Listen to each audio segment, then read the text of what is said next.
6 घंटे पहले वायरल हो गए थे टॉयलेट पेपर पर लिखे 63 सवाल। स्नातक स्तरीय भर्ती परीक्षा में आयोग के पास पहुंचे थे स्क्रीनशॉट। उत्तराखंड ऐसे चयन आयोग की स्नातक स्तरीय परीक्षा के टॉयलेट पेपर पर लिखे 63 सवालों के जवाब परीक्षा से 6 घंटे पहले ही वायरल हो गए थे। व्हाट्सएप का स्क्रीनशॉट आयोग के पास पहुंचा था। आयोग ने तत्काल यह स्क्रीनशॉट पुलिस को उपलब्ध कराया था, जिसकी जांच चल रही है। 4 दिसंबर और 5 दिसंबर को आयोग की स्नातक स्तरीय परीक्षा हुई। 4 दिसंबर को सुबह 10 बजे से पहली पाली की परीक्षा होनी थी। इसी दिन सुबह 3:58 का जवाब लिखे टॉयलेट पेपर का स्क्रीनशॉट परीक्षा के कुछ दिनों बाद आयोग के पास पहुंचा। आयोग के अध्यक्ष एस राजू ने इस पर लिखे गए 63 सवालों के जवाब का मिलान किया। सभी जवाब बिल्कुल सही थे। आयोग के वर्तमान अध्यक्ष एस राजू का कहना है कि टॉयलेट पेपर के 3 स्क्रीनशॉट उन्होंने पुलिस को दिए थे। उन्होंने कहा कि अगर यह वास्तव में सुबह 3:58 का है तो पेपर के बड़े स्तर पर लीक होने की आशंका से इनकार नहीं किया जा सकता।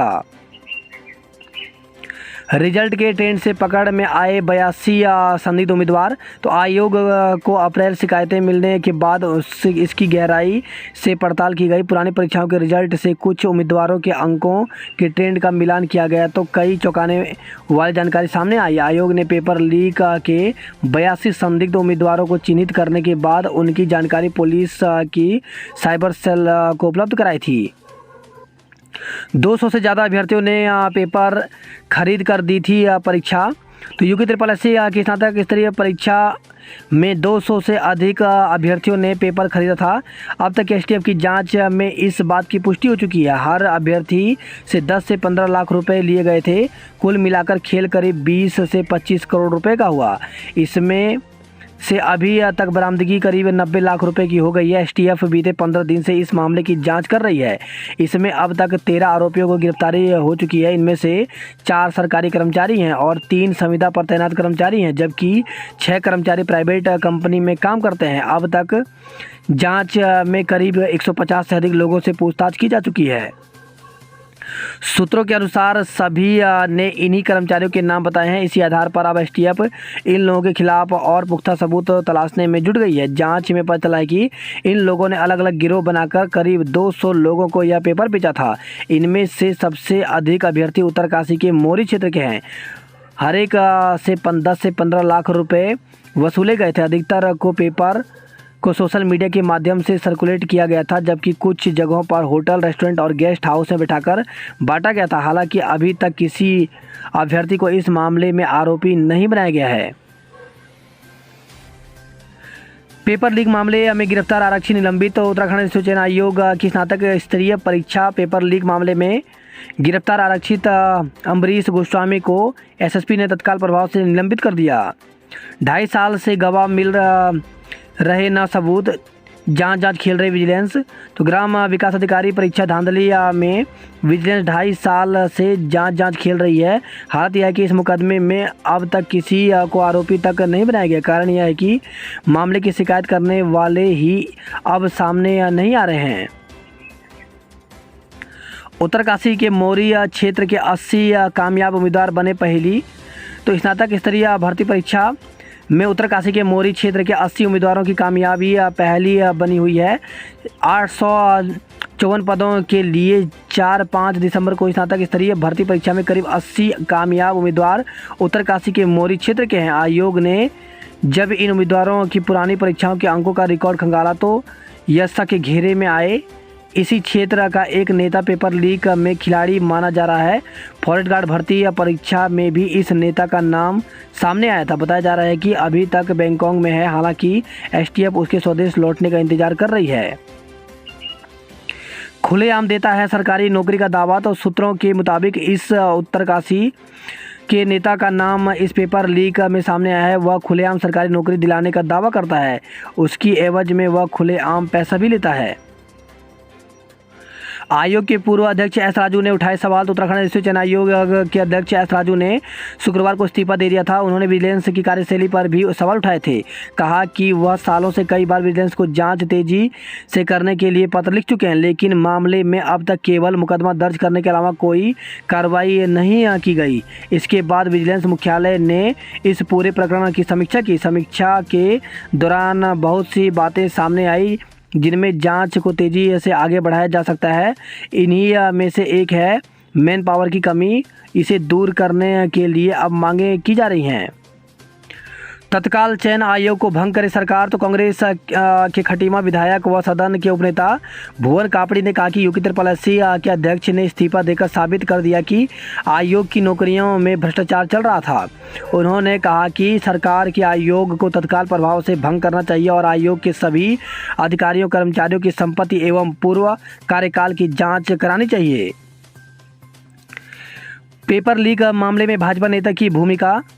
तो उत्तराखंड चयन आयोग की स्नातक स्तरीय की भर्ती परीक्षा का पेपर लीक होने के मामले में उत्तरकाशी जिला पंचायत के एक जनप्रतिनिधि की भूमिका भी सामने आ रही है। हालांकि आधिकारिक तौर पर इस जनप्रतिनिधि का नाम अभी नहीं लिया जा रहा है, लेकिन एसटीएफ अभी तक जांच में सामने आए तथ्यों के आधार पर उसकी भूमिका का पता लगाने के लिए कड़ियाँ जोड़ रही है। बताया जा रहा है कि इस जनप्रतिनिधि की सत्ता प्रतिष्ठान में नेताओं से लेकर के नौकरशाहों के बीच गहरी पैठ है। क्षेत्र विशेष में इस व्यक्ति को सरकारी नौकरी दिलाने की गारंटी लेने वाले के रूप में जाना जाता है। 35 से अधिक का कराया चयन। तो स्नातक स्तर की परीक्षा में इस नेता के छोटे भाई की पत्नी और एक रिश्तेदार का चयन हुआ है। इससे पहले उसके कुछ नज़दीकी रिश्तेदारों और परिचितों का चयन वन रक्षक भर्ती परीक्षा में हुआ था। बताया गया कि यह व्यक्ति प्रवक्ता वन रक्षक और स्नातक स्तर की परीक्षा में 35 से अधिक अभ्यर्थियों का चयन करवा चुका है। अब वन दरोगा की परीक्षा आई जांच के घेरे में। तो 2021 में संपन्न हुई उत्तराखंड अधिसूचना चयन आयोग की स्नातक स्तरीय परीक्षा के पेपर लीक प्रकरण की जांच अभी चल रही है। इस बीच जुलाई 2021 में संपन्न हुई वन दरोगा परीक्षा भी जांच के घेरे में आ गई है। यूपी त्रिपलसी ने उत्तराखंड पुलिस को एसटीएफ को पत्र लिखकर पेपर देने वाले 7 अभ्यर्थियों की जांच करने की सिफारिश की है। इसके लिए एसटीएफ ने आयोग के दस्तावेज भी मांगे हैं। यूपी त्रिपलसी ने वन दरोगा के 316 पदों के लिए भर्ती परीक्षा 16 से 25 जुलाई 2021 तक कराई थी। ऑनलाइन हुई इस परीक्षा में 7,000 अभ्यर्थी ने आवेदन किया था। टिहरी, रुद्रप्रयाग व उधम सिंह नगर को छोड़ अन्य सभी 10 जिलों में परीक्षा कराई गई। 4 जिलों में टैबलेट का उपयोग किया गया। मौजूदा समय में सफल रहे अभ्यर्थियों के दस्तावेजों का सत्यापन किया जा रहा है। पेपर बेचकर प्रॉपर्टी और कार खरीद ली। तो उत्तराखंड स्थित चयन आयोग की स्नातक स्तरीय भर्ती परीक्षा में घपले के आरोपियों ने पेपर बेचकर मोटी रकम जुटाई। एसटीएफ की जांच में इसका खुलासा हुआ। एसटीएफ ने 3 लोगों को रिमांड पर लेकर पूछताछ की तो पता चला कि उन्होंने लाखों रुपए अपने खातों के अलावा परिजनों और रिश्तेदारों के खातों में भी जमा कराए। एसटीएफ ने शनिवार को एक आरोपी से 10 लाख रुपए और बरामद किए, साथ ही कई लोगों के खातों को फ्रीज करा दिया। पेपर खरीदने वाले अभ्यर्थियों की तलाश। तो एसटीएफ आरोपियों की आय के स्रोत की पड़ताल कर रही है। ऐसे अभ्यर्थियों की तलाश की जा रही है जिन्होंने इनसे पेपर खरीदे। उनके सामने आने से बड़े खुलासे होने की उम्मीद है। कई सफ़ेद पोशों में भी इस घपले में शामिल होने की आशंका है। नौकरी की दलाली में नेताओं की सांठगांठ का संदेह। तो स्नातक स्तरीय भर्ती परीक्षा लीक आउट सामने आने के बाद उत्तराखंड में भर्तियों में दलाल नेटवर्क की नई परतें खुल रही हैं। अब इस मामले में 2 बड़े नेताओं पर भी नकल माफिया के साथ सांठगांठ का संदेह है। हालांकि आयोग की तरफ से इशारा किए जाने के बावजूद जांच एजेंसियां नेटवर्क तक नहीं पहुंच पाई। 2016 में नकल के आरोपी इस बार हुए सफल। तो स्नातक स्तरीय भर्ती में इस बार 4 ऐसे अभ्यर्थी भी पास हुए हैं जो 2016 की विवादित परीक्षा की मेरिट में शामिल थे। विवाद बढ़ने पर जब उक्त परीक्षा दोबारा कराई गई तो उक्त चारों फेल होने के कारण चयनित नहीं हो पाए थे, लेकिन उक्त चारों अब 2019 में हुई नई भर्ती परीक्षा में सफल हो गए हैं। इस तरह आयोग को इस बार पेपर आउट करने वाले गिरोह के तार पिछली बार धांधली करने वाले गिरोह से जुड़ने का संदेह है।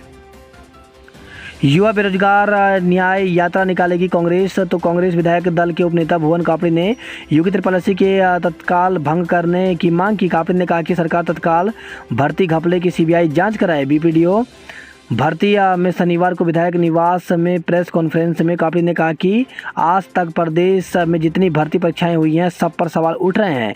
पुलिस भर्ती पर भी सवाल उठ रहे हैं।